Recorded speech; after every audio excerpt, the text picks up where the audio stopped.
reason. So I was having a conversation with my niece the other day, and she asked me, she said, what would be the reason that a baby mama would feel the need to reach out to a girlfriend? Like, do you think it's something going on with them, or do you think that she's just trying to be funny? And I had to tell her, most women will only contact the other woman when that man stopped contacting them.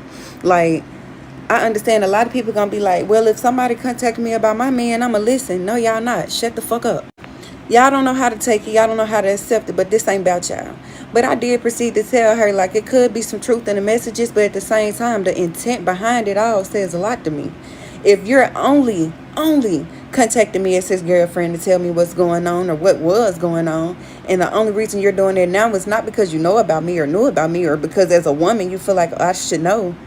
If you're only doing it because that man is not responding no more, he don't want to pull up no more, he don't want to fuck you no more, he ain't doing what you want him to do and move how you want to move, I think that's, I don't know, it's a different story to me. It doesn't take away from the fact that it's still two women involved with the same man, but intent plays a major role, and y'all can't act like it don't. Because even if you respond to a woman and be like, hey, you can just have him, she definitely gonna have him, but he ain't worth keeping if he cheating anyway. So Hey guys, this is Jacolia of Jacolia's Gems. Welcome back home, family. For those of you that are new here, welcome. I definitely hope you hear something today that will persuade you to stay. Like the video, comment down below, share it to your social media platform. So, child's mother here.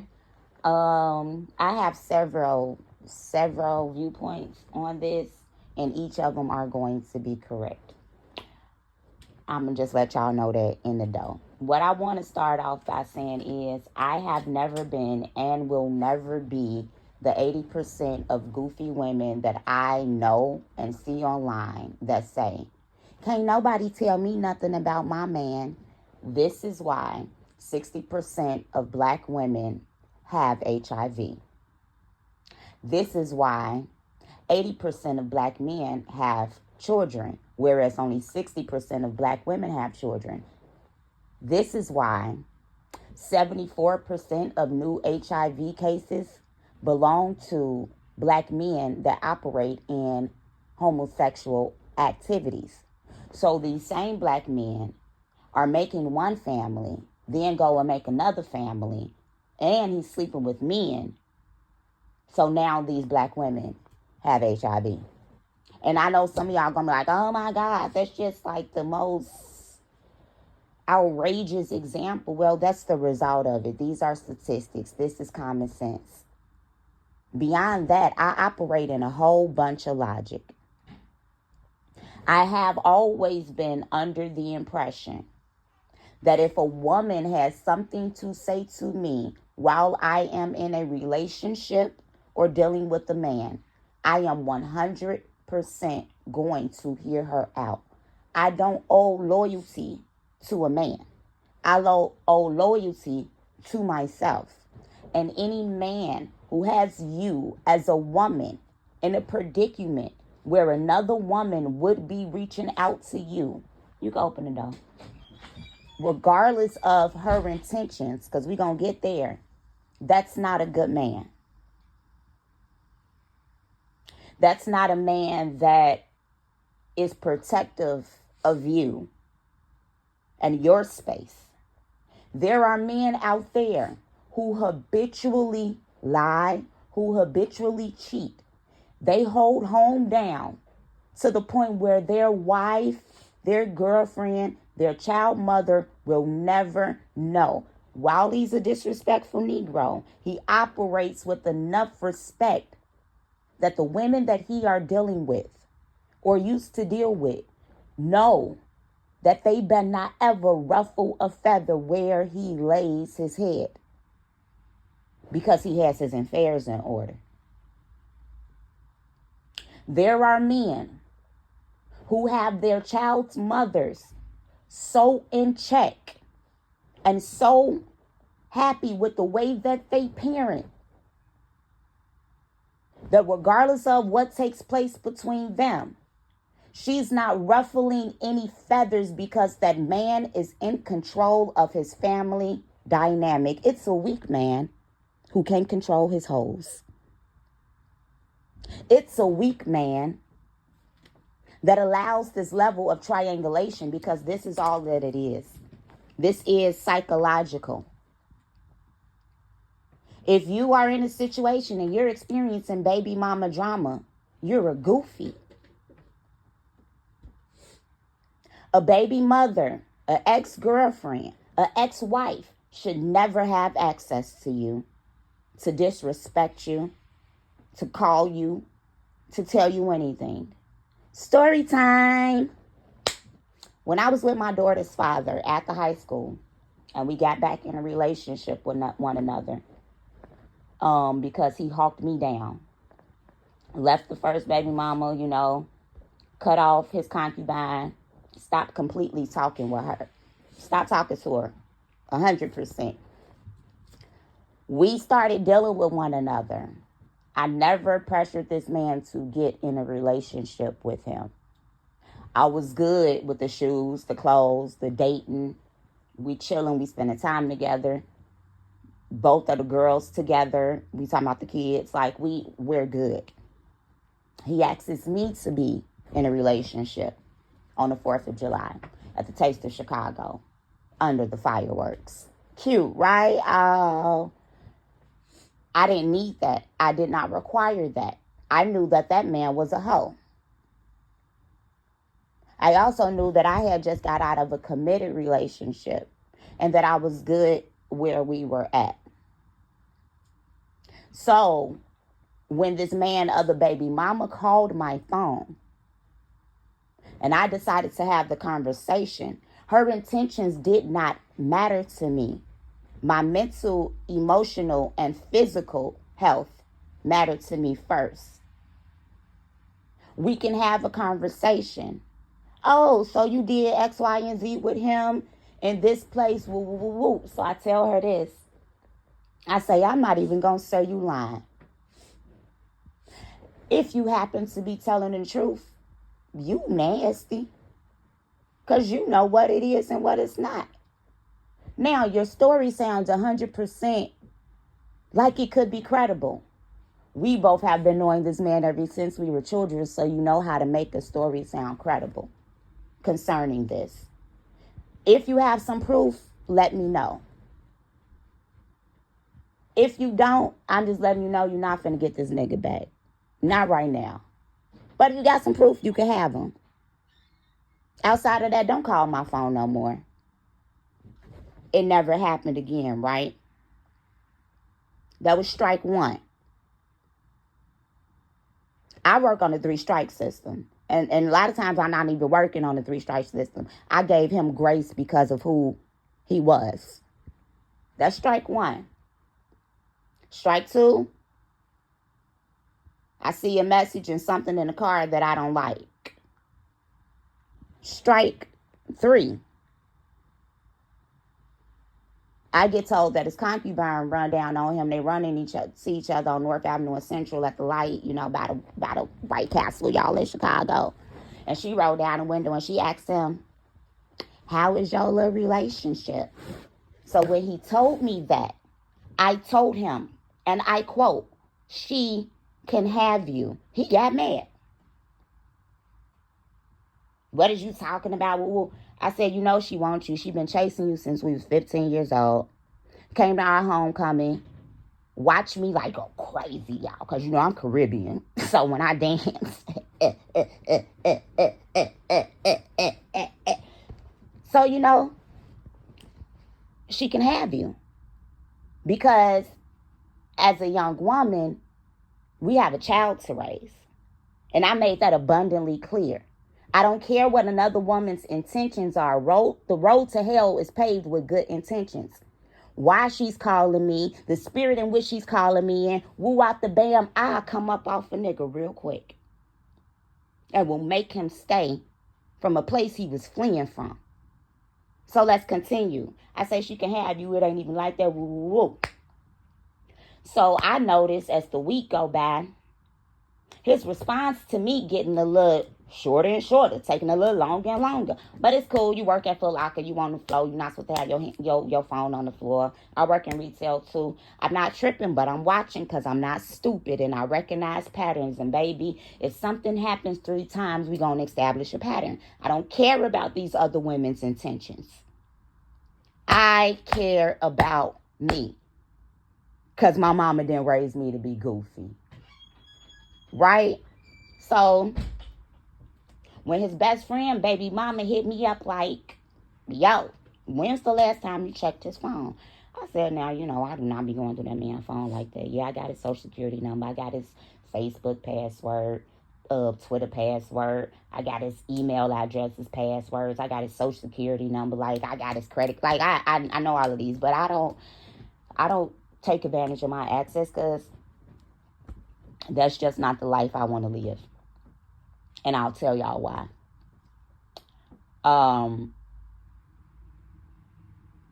I don't really believe in going through phones like that. And I'm not saying I've never went through a phone. It's just not my forte. It literally be my last straw to find some evidence so I can leave with 100% peace. But it's not even really my forte, right? I dream. I have open visions. I hear.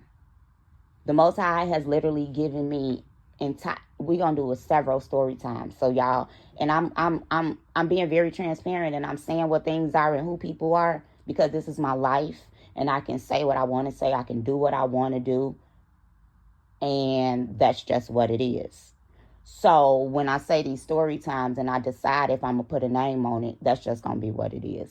I'm not like these other TikTokers, or these other YouTubers who, got to conceal names and all that. I will in some instances, but 80% of the time, I'm going to just say what it is. So, I just feel as if the Most High will reveal things to you. And plus, men tell on themselves. All you got to do is pay attention. They have open confessions. But the Most High has given me names, given me locations, given me, I know exactly what this person looked like where they live, what you was doing, when you was doing it. That's how he works with me. And then sometimes stuff just fall in your lap because you have a homie who know that your relationship ain't built off cheating, even if hers is. She know that you don't play like that.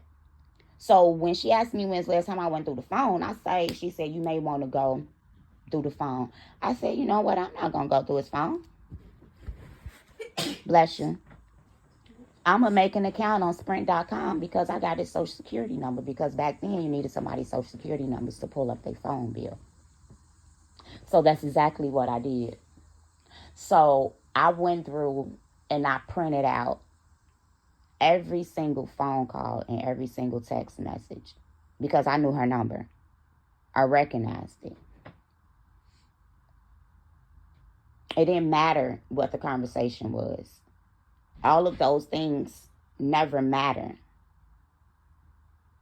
And this is how you stop being goofy. So I broke up with him.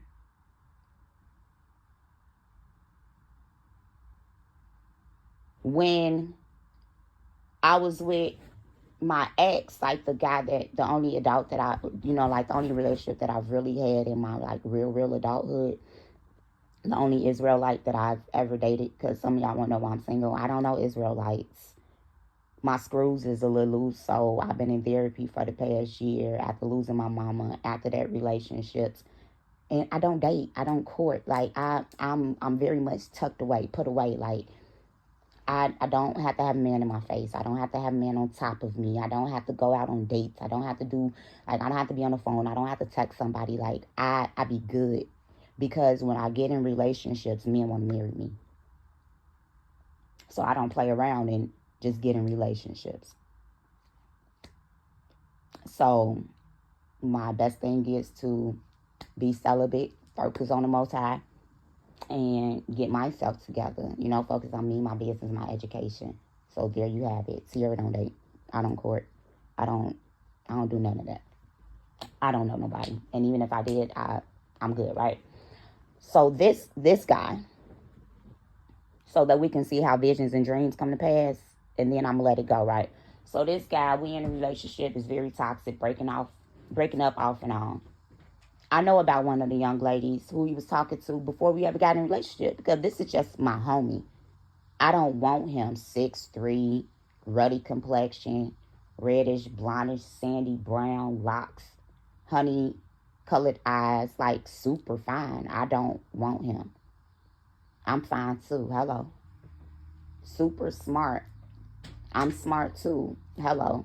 So, I'm very unimpressed, because that's not what we're here for. We're here to learn and grow through the Most High. That's literally how we started everything off. Knew about the young lady that he was dealing with before we got in a relationship. When we would break up, I'm not a dumb woman. I know you're going back to talk to her, and now I know you talking to somebody else. When him and I broke up for that entire summer, and we decided that we were going to get back with each other that September, this man sat me down and told me absolutely everything. Crazy thing is, before he told me everything, I had a dream about the young lady who he was talking to before me, that she was in his car. And in my dream, her face looked almost identical to this young woman I went to high school with, but she was heavy. She was a big woman. So when I saw her picture, I said, oh, yeah, that definitely was her. And then it came out that she was indeed in Chicago and was in his car. So my dream was accurate. It was one time when I was over his house barbecuing and somebody blowing up his phone. I knew it was a woman, because I'm not stupid. I answered the phone. As soon as I heard her voice, open vision, I see this red bone woman, black curly hair, cupid's bow lips, nice shaped big old eyes with glasses. Lo and behold, this is exactly what she looked like. When me and this man sat down and we called ourselves getting back together, when those women reached out to talk to me, I definitely had a conversation with both of them together. They were trying to convince me, oh yeah, Moon told me this and Moon did this, and this is when we was talking and this is when we was doo-doo-doo. So I had to lay it out for them to let them know. See, I'm a different type of woman when I say you can't tell me nothing about my nigga. It's because when I'm in a relationship with a man, I offer him the opportunity to literally be 100% honest with me. And I will decide if I'm going to be with you or if I'm going to stay with you. I was willing to get back in a relationship with that man because he laid everything bare. And he didn't have me out here looking stupid and blinded. Therefore, when I decided to have a conversation, I had to let them know, like, yeah, this is what it is and this is what it wasn't, and boo, boo, boo, boo. And they felt stupid. It's still a triangulation. They walked away knowing, oh no, she got this. No, no, she got this. Even his kids' mothers would walk up to me and be like, the way he treats you, we ain't never been able to get him to openly claim us. We've never been able to get him to do this with us and do that with us. And I didn't take that as, how Ari be with Moneybag Yo, and she be like, ain't no bitch, excuse my language, y'all, ever had my nigga like I got him. I didn't take it like that. I took it as, this ain't gonna last too long and we is not finna be together, because I'm not nobody experiment. I am not finna be your first serious relationship. I am not finna be the first woman that you publicly claim. I'm not finna be your first cold woman, because we see what happens with that. Now, this baby mama in Vegas, she was decent. Girl in Arizona, she was decent. Like, I'm not finna call nobody ugly. Like I said, I'm not finna be nobody's first cold woman, nobody's first this, nobody first that, because we see how those things turned out. We have to realize that these men will place us in triangulations and have everybody looking goofy. But specifically the woman who comes after the ex and after the baby mama. I will never believe that I know a man better than somebody that he has been with. in his childhood, in his teenage years, in his adult years who came before me. You need to operate in such a level of integrity that they scared to say anything to me. That if they say something to me, it's nothing that somebody can say to me. Because as a woman, it's my job to protect me. As a man, it's your job to protect this relationship. And if you do not have your lines of defense open so that your shameless dogs don't get through this gate and make themselves known, to whereas my homies recognize it or I pick up scent on it, then you ain't player enough to be doing what you do. Because I'm going to tell you, men that are player, they will let you know, this is the life that I live. I'm not completely monogamous. I'll 100% be with you. I come home to you. I do this, that, and another. I enjoy having a little something on the side. Are you able to handle that? These niggas ain't as players as y'all be making them out to be. And a lot of them got their G from me. And they be out here doing y'all greasy, then blowing my phone up when y'all fake lead them like, I want my family back. I'll do anything to get my family back. And I have to be like, well, player, you messed that up. Then I'll be so honest with the man and be like, I don't even think I'm your first choice of getting your family back. I feel like you would want to be with Shorty, who you said personality was almost identical to mine. And the reason you would pick over me is because I'm strict. And he come back and be like, yeah, you right about that. But that's the only reason I would pick over you, because you strict. But she acts a lot like you.